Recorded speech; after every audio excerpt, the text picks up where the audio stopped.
When I tell people about Ridgeview Church, it excites me to tell them not just about our worship services, but the before and after of our worship services. Now there's 200 chairs that have to be set up. There's 40 tables that have to be taken down at the beginning of the service and then put up after the service is over.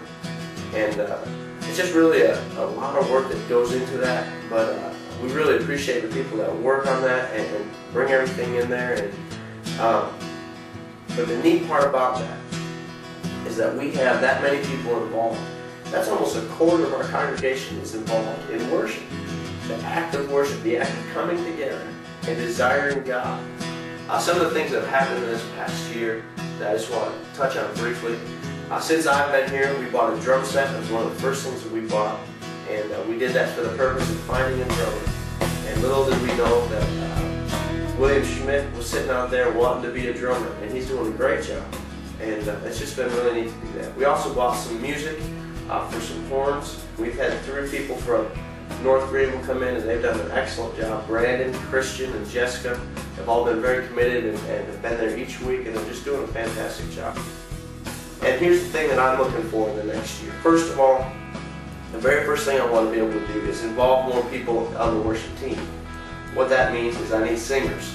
And well, here's the problem. I can't have a whole choir of singers involved in leading worship until we have just a few of them, and then the numbers will grow and we'll go from there. But by having some more people on the leading side of things, that will really enhance worship.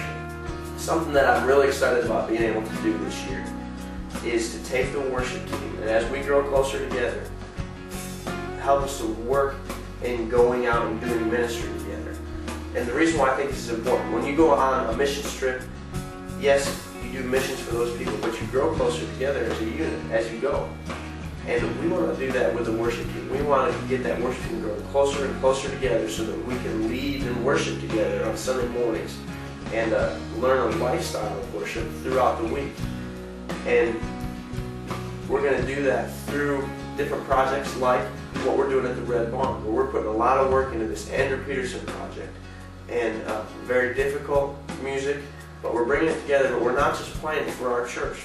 We're going to be taking it to a church in Anderson, and then on Saturday night, December 23rd, we're going to be at Carpenter Cellar in downtown Greenville, and just playing the music there. I think that we put a lot of work into these things, into this music, into our worship services, and the more that we can take that and spread it wider than just the Sunday morning worship time, I think that we will really start influencing our community for Christ.